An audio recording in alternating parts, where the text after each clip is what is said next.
जय श्री कृष्णा, राधे राधे। आप सभी भक्तों का आपके अपने YouTube चैनल श्री कृष्ण दीवानी में हार्दिक स्वागत है। आज आप सब सुन रहे हैं माघ मास महात्म्य का 13वां अध्याय। सर्वप्रथम भगवान का स्मरण करते हुए सभी बोलिए ओम नमो भगवते वासुदेवाय। श्री राधा कृष्णाभ्याम नमो नमः। पिछले अध्याय की कथा में हम सब ने सुना था यमदूतों की गलती के कारण यमदूत ब्राह्मण पुष्कर को यमलोक लेकर चले गए। उनके वहां पहुंचने पर यमराज ने उन्हें नमस्कार किया और उनका खूब आतिथ्य सत्कार करने के बाद उनसे कहा कि आपको अनजाने में ही लेकर आया गया है, किसी दूसरे पुष्कर को यहाँ पर लाना था। अब आप पृथ्वी लोक पर वापस लौट जाइए। तब उन विप्रवर पुष्कर ने यमराज से कहा कि अब आया हूं तो आपके नरकों का मुझे दर्शन कराइए। जब विप्रवर पुष्कर नरकों का दर्शन करने लगे तब उन्होंने उन नारकीय जीवों से कहा कि तुमने अपने पूर्व जन्म में कोई पुण्य नहीं किया था क्या, जिससे कि यहाँ पर यातना में पड़कर आप इस दुख को भोगते हैं। अब आज उससे आगे की कथा का श्रवण करेंगे।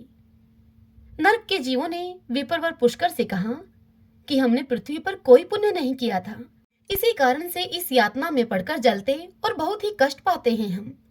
हमने पराई स्त्रियों से अनुराग किया, दूसरे के धन को चुराया, अन्य जीवों की हिंसा की, बिना अपराध ही दूसरों पर लांछन लगाए, हमने ब्राह्मणों की निंदा की और जिनके भरण पोषण का भार अपने ऊपर था उनके भोजन किए बिना ही हम सबसे पहले भोजन कर लेते थे। इन्हीं सब पापों के कारण हम लोग इस नरक अग्नि में दग्ध हो रहे हैं। प्यासी गौएं जब जल की ओर दौड़ती हुई जाती तो हम सदा उनके पानी पीने में विघन डाल दिया करते थे। गौओं को कभी भी खिलाते पिलाते नहीं थे, तो भी उनका दूध दूहकर हम अपने पेट पालने में लगे रहते थे। याचकों को दान देने में लगे हुए धार्मिक पुरुषों के कार्यों में हम रोड़ा अटकाया करते थे। अपनी स्त्रियों को त्याग दिया था हमने, व्रत से भ्रष्ट हो गए थे हम। दूसरे के अन्न में ही सदा रुचि रखा करते थे। पर्वों पर भी स्त्रियों के साथ हम रमण करते थे। ब्राह्मणों को दान देने की प्रतिज्ञा करने के बाद भी हम उनको दान नहीं देते थे। धरोहर को हम हड़प लिया करते थे, मित्रों से द्रोह करते और झूठी गवाही देते थे। इन सभी पापों के कारण आज हम दग्ध हो रहे हैं। नारकीय जीवों से यह सब सुनकर विप्रवर पुष्कर ने उनसे कहा, क्या आप लोगों ने भगवान जनार्दन का एक बार भी पूजन नहीं किया? इसी से आप ऐसी भयानक दशा को पहुंचे हैं। जिन्होंने समस्त लोकों के स्वामी भगवान पुरुषोत्तम का पूजन किया है उन मनुष्यों का मोक्ष तक हो सकता है, फिर पाप क्षय की तो बात ही क्या है। प्राय आप लोगों ने श्री पुरुषोत्तम के चरणों में मस्तक नहीं झुकाया है, इसी से आपको इस अत्यंत भयंकर नरक की प्राप्ति हुई है। अब यहाँ हाहाकार करने से क्या लाभ है? निरंतर भगवान श्रीहरि का स्मरण कीजिए आप। वे श्री विष्णु समस्त पापों का नाश करने वाले हैं। मैं भी यहाँ जगदीश्वर के नामों का कीर्तन करता हूँ, वे नाम निश्चय ही आपका कल्याण करेंगे। तब यह सुनकर नरक के जीवों ने विप्रवर पुष्कर से कहा कि हे ब्राह्मण, हमारा अंतःकरण अपवित्र है, हम अपने पाप से संतप्त हैं। ऐसे समय में आपके शरीर को छूकर बहने वाली वायु हमें परम आनंद प्रदान करती है। हे धर्मात्मन, आप कुछ देर तक यहाँ पर ठहरिए, जिससे कि हम पापी जीवों को क्षण भर के लिए कुछ तो सुख मिल सके। हे ब्राह्मण, आपके दर्शन से भी हमें बड़ा संतोष होता है। आहो, हम पापी जीवों पर भी आपकी कितनी दया है।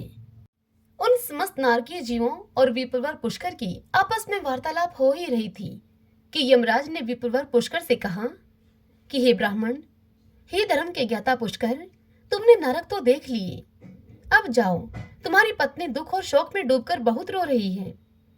तब विप्रवर पुष्कर उनसे बोले कि भगवान, जब तक इन दुखी जीवों की आवाज मेरे कानों में पड़ती है तब तक मैं यहाँ से कैसे जाऊं?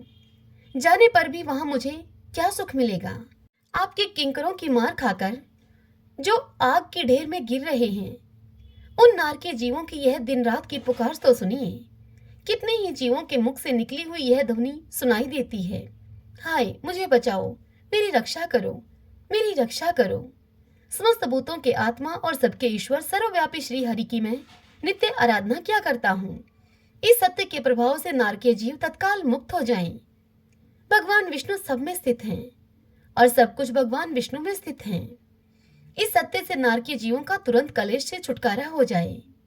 हे कृष्ण, हे अच्युत, हे जगन्नाथ, हे हरे, हे विष्णु, हे जनार्दन, यहाँ नरक के भीतर यातना में पड़े हुए इन सब जीवों की आप रक्षा कीजिए। इतनी कथा सुनाकर वशिष्ठ जी राजा दिलीप से आगे कहते हैं कि हे राजन, पुष्कर के द्वारा उच्चारित भगवान के उन नामों को सुनकर वहां पर नरक में पड़े हुए सभी पापी तत्काल उससे छुटकारा पा गए और वे सब बड़ी प्रसन्नता के साथ विप्रवर पुष्कर से बोले, हे ब्राह्मण, हम नरक से मुक्त हो गए हैं। इससे संसार में आपकी अनुपम कीर्ति का विस्तार हो। यमराज को भी इस घटना से बड़ा विस्मय हुआ।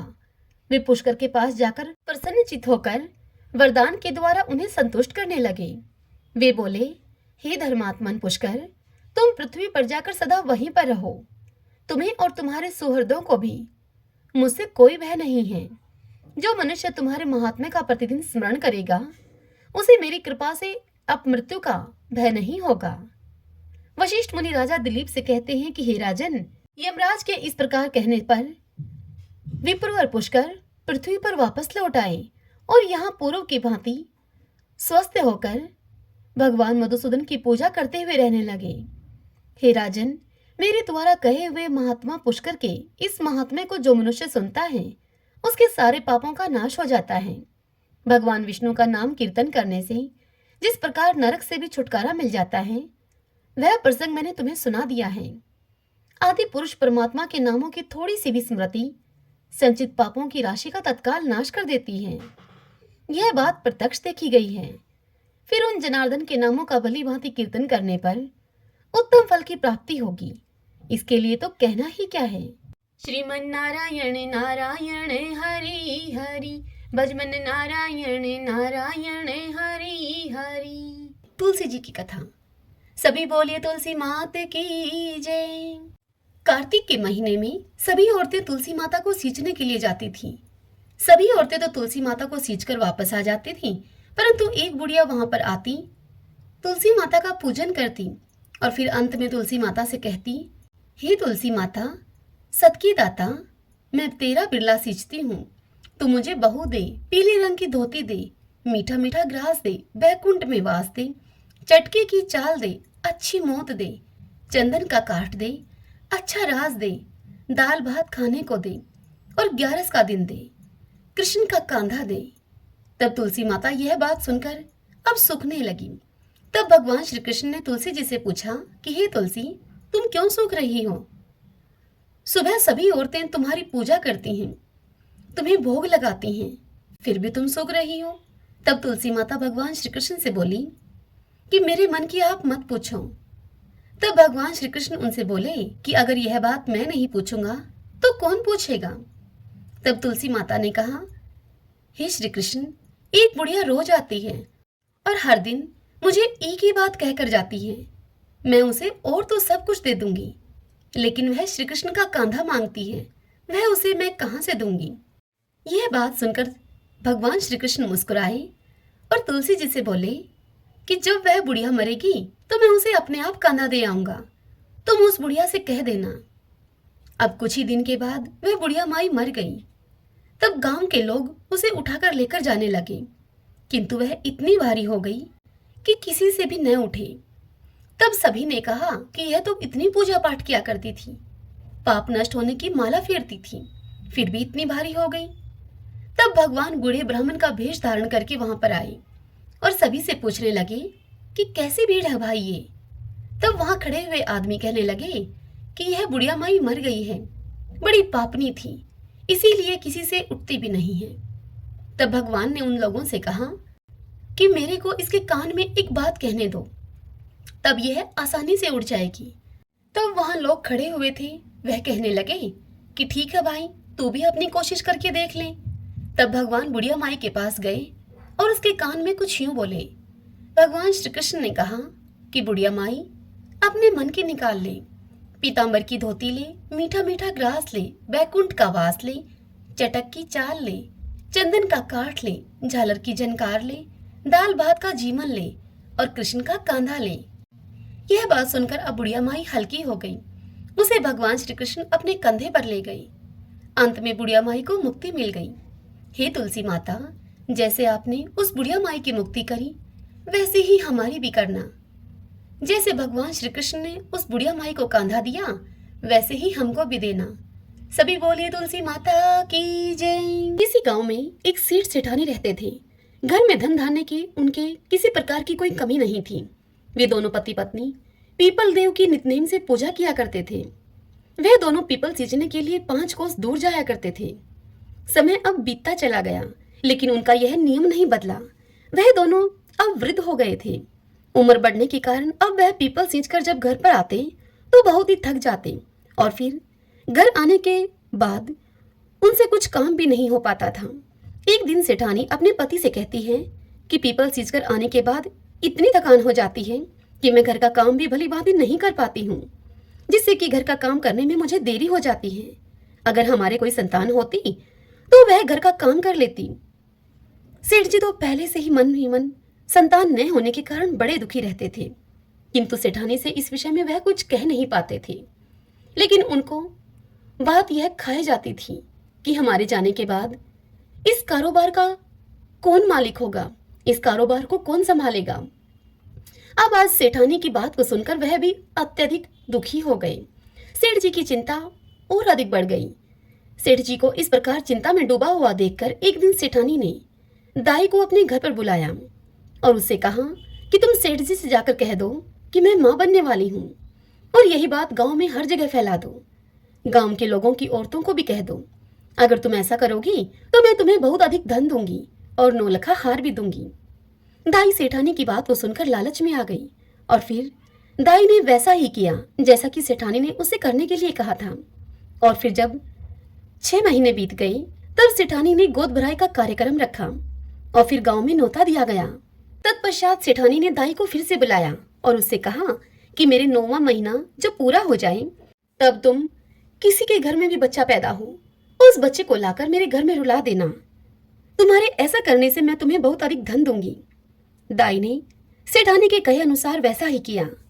जब सेठानी के 9 महीने पूरे हो गए तब दाई ने एक नवजात शिशु को सेठानी के घर में लाकर रुला दिया, और फिर दाई ने यह ढिंडोरा पिटवा दिया कि सेठानी ने एक पुत्र को जन्म दिया है।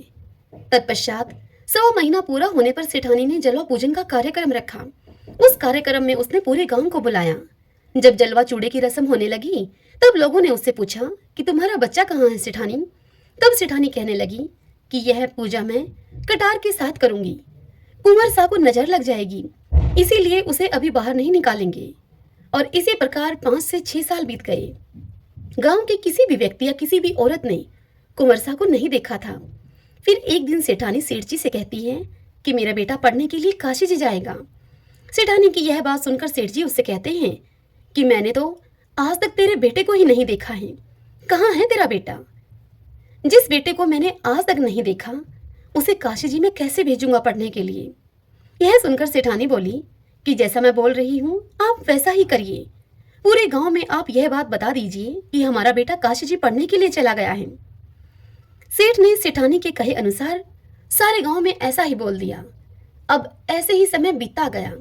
फिर एक दिन सेठानी सेठ जी से बोली कि हमारा बेटा अब 16 वर्ष का हो गया है, उसकी शादी करनी है। आप एक सुंदर सुशील कन्या को देखकर मेरे बेटे की शादी करवा दो और घर में बहू ले आओ। सेठानी की इस बात को सुनकर सेठ जी गुस्से में उससे बोले कि तुम क्यों मेरे बुढ़ापे पर मिट्टी फेंक रही हो? जिस बेटे को आज तक मैंने नहीं देखा उसके लिए मैं बहू कहाँ से लेकर आऊं? तब सेठानी सेठ से दोबारा बोली कि आप लड़की ढूंढो तो सही, मेरा बेटा आ जाएगा। सेठ जी के पास धन की तो कोई कमी थी नहीं। सेठानी के जोर देने पर सेठ जी ने मन में कुछ सोच विचार किया और फिर एक पोटली ली और उस पोटली में थोड़ा सा आटा डाला। पोटली को बांधने से पहले उन्होंने उस पोटली में सोने की कुछ मोहरें डाल दी और लड़की ढूंढने के लिए अब सेठ जी चल पड़े। चलते चलते वह एक गांव में पहुंचे जहां पर कुछ लड़कियां खेल रही थीं। सेठ जी अब थक गए थे और उन लड़कियों के खेल को देखने की इच्छा से वे उन लड़कियों के पास ही बैठ गए। जब वे सभी लड़कियां खेल खत्म करके अपने अपने घर को जाने लगी तब सभी लड़कियां अपने द्वारा बनाए गए मिट्टी के घरों को तोड़ रही थीं, परंतु उनमें से एक लड़की ने अपना बनाया हुआ घर नहीं तोड़ा। तब बाकी लड़कियां उसे कहने लगी कि तुमने अपना घर क्यों नहीं तोड़ा? तब वह लड़की बोली कि मैं अपना बनाया हुआ घर कभी नहीं तोड़ूंगी। फिर वह सभी लड़की अपने अपने घर चली गई। सेठ जी वहां से उठे और उसी लड़की के पीछे पीछे चल दिए। सेठ जी को वह लड़की सियानी लगी जिसने अपना घर नहीं तोड़ा था। सेठ जी को वह लड़की बड़ी ही बुद्धिमान लगी। अब चलते चलते सेठ जी उसी लड़की के घर के आंगन में पहुंच गए और वहीं आंगन में ही वहां बैठ गए सेठ जी और उस लड़की से कहने लगे कि बेटी, मैं 2 दिन से भूखा हूँ, क्या तुम मुझे खाना खिला दोगी? तब लड़की ने सेठ जी से कहा कि ठीक है। फिर लड़की घर के अंदर जाकर अपनी माँ से बोली। तब उसकी माँ उससे बोली कि बेटी, मैंने तो खाना खा लिया है, अब तो घर में खाने के लिए कुछ भी नहीं है, आटा भी नहीं है। लड़की ने यही सब जाकर बाहर उस बुजुर्ग व्यक्ति अर्थात उस सेठ जी से कह दिया। तब सेठ जी उस लड़की से बोले कि बेटी, आटा मेरे पास है, तुम यह आटा ले जाओ और मुझे खाना बना दो। सेठ जी ने वह पोटली उस लड़की को थमा दी। लड़की ने वह पोटली लाकर अपनी माँ को दे दी। माँ ने जब पोटली को खोलकर देखा तो उसमें सोने की 4 मोहरें भी हैं। तो उसने वह सभी मोहरें लड़की के हाथ में देकर उससे कहा कि बेटा, यह सोने की मोहरें उन्हें वापस देकर आओ। जब लड़की बुजुर्ग व्यक्ति के पास सोने की मोहरें देने के लिए जाती है तो वह कहते हैं कि बेटी, यह मोहरें तुम ही रख लो, हमारे घर में पैसे की कोई कमी नहीं है। फिर उन मोहरों को लड़की अपने पास रख लेती है। इतनी देर में ही उस लड़की के पिता भी वहां पर आ जाते हैं। तत्पश्चात सेठ जी और लड़की के पिता में आपस में बातचीत होने लगती है।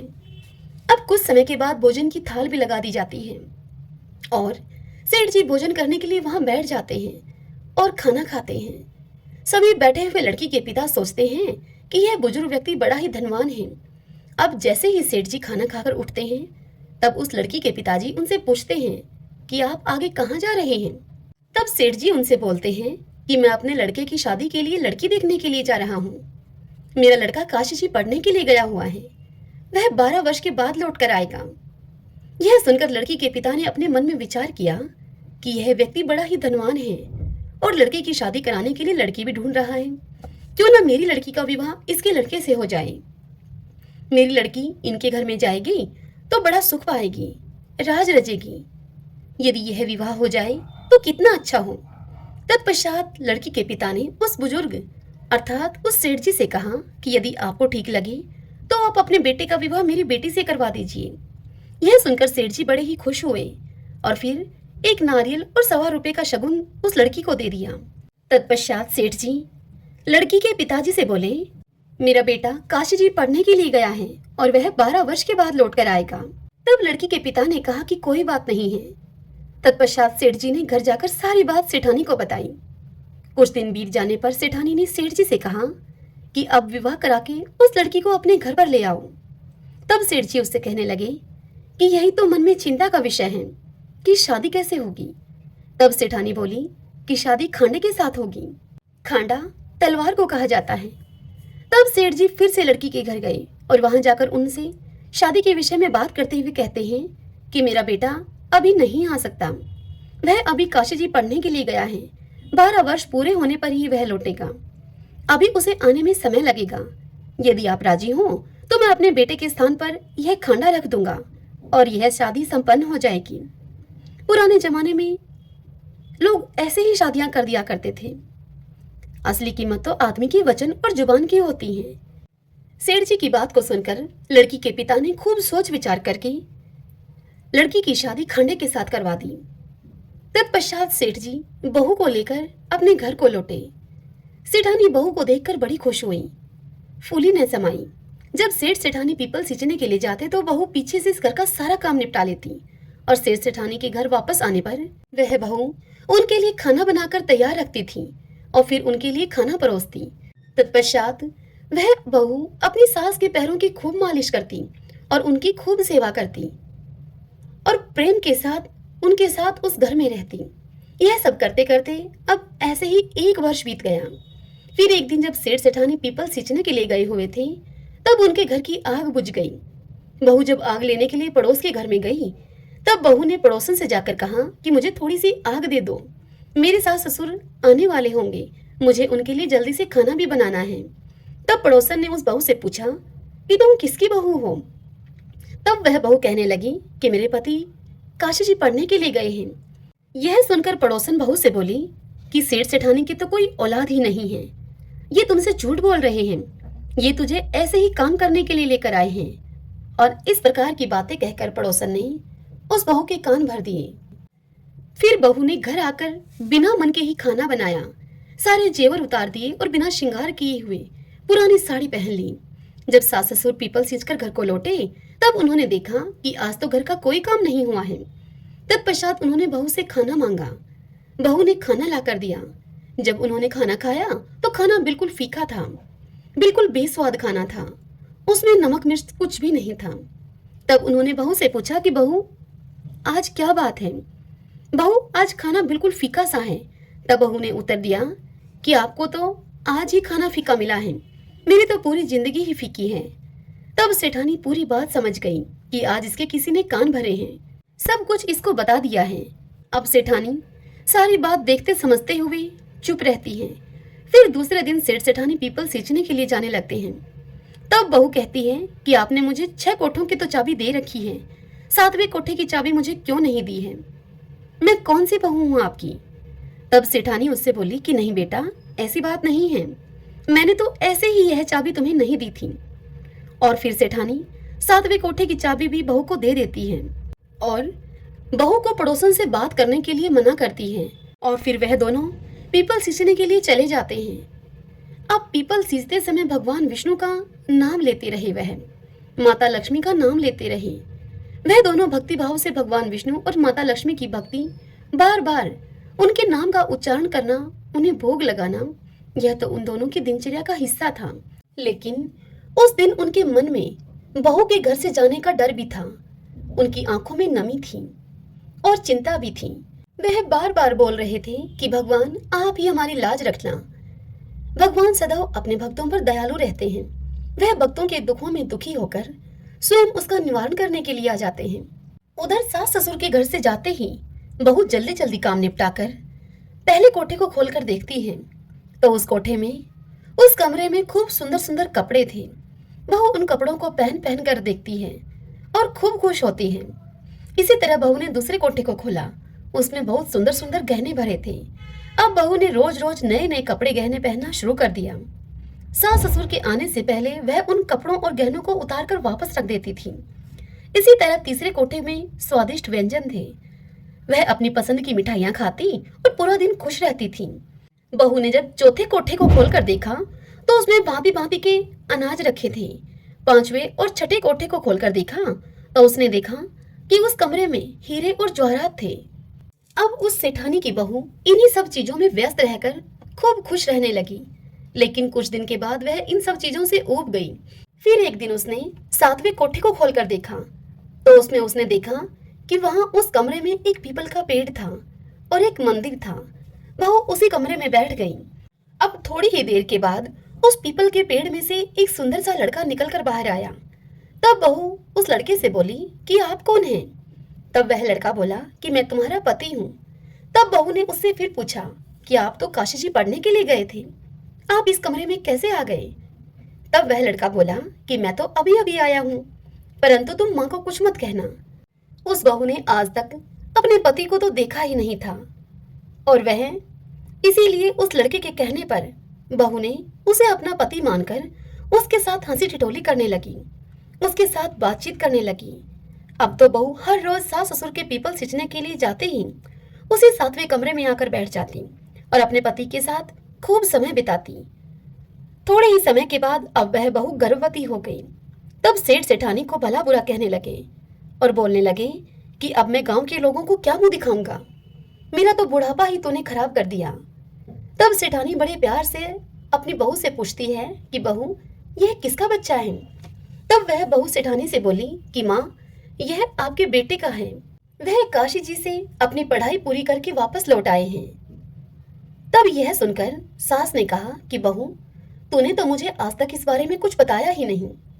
तब वह बहू बोली कि माँ जी आपके बेटे ने ही मुझे इस बारे में आपसे कुछ भी कहने के लिए मना किया था और मुझसे कहा था कि तुम माँ को कुछ मत बताना।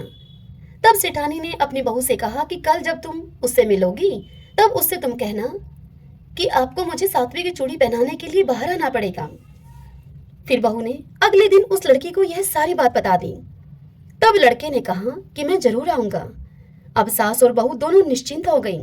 सातवें की चूड़ी पहनाने का कार्यक्रम रखा गया और पूरे गांव को बुलावा भेजा गया। उस कार्यक्रम में जब सारा गांव वहां पर उपस्थित था, बहू को वहां पर बिठाया गया। फिर क्या था, थोड़ी ही देर में वहां पर चर्चा होने लगी कि कहाँ है इनका बेटा, आज तक हमने तो कभी देखा नहीं है। तभी वहां पर 17-18 साल का एक नौजवान लड़का आया और बहू के पास आकर वह बैठ गया। गांव के सभी लोग उसे देखकर चौंक गए और उसे टकटकी लगाकर देखते ही रह गए और फिर कहने लगे कि यह लड़का तो कितना सुंदर है, यही कारण है कि सेठानी इसे छिपाकर रखती थी। तत्पश्चात कार्यक्रम जब पूरा हुआ, वह लड़का वापस जाने लगा। तब बहू ने उससे कहा कि आप कहाँ जा रहे हैं? तब वह लड़का बोला कि मुझे जाना पड़ेगा। जैसे ही वह लड़का 7वें कमरे में गया, बहू उसके पीछे पीछे गई। वह लड़का पीपल के पास पहुंचकर जैसे ही सांप की केचुली पहनने लगा, तब उस बहू ने तुरंत ही उस केचुली में आग लगा दी। आग लगने से लड़के के शरीर में अब जलन होने लगी। बहू ने लड़के के शरीर पर दूध डालकर उसके जलन को शांत किया। फिर वह लड़का, बहू और सेठ सेठानी मिलकर एक साथ एक ही घर में रहने लगे। इस तरह उस लड़की के तेज भाग्य से सेठ सेठानी को अपना बेटा मिल गया। हे मेरे पीपल देवता, जैसी कृपा आपने उस लड़की और सेठ सेठानी पर की, वैसी ही कृपा आपकी यह कथा जो भी कहे, सुने, सुनाए और हुंकारा भरे, उन सब पर करना। तो आइए भगवान के इन नामों को 5 बार बोलते हुए संकीर्तन करते हैं। श्री कृष्ण गोविंद हरि मुरारी, हे नाथ नारायण वासुदेव। श्री कृष्ण गोविंद हरि मुरारी, हे नाथ नारायण वासुदेव। श्री कृष्ण गोविंद हरि मुरारी, हे नाथ नारायण वासुदेव। श्री कृष्ण गोविंद हरि मुरारी, हे नाथ नारायण वासुदेव। श्री कृष्ण गोविंद हरि मुरारी, हे नाथ नारायण वासुदेव। सभी बोलिए विष्णु भगवान की जय। श्री राधा कृष्णाभ्याम नमो नमः।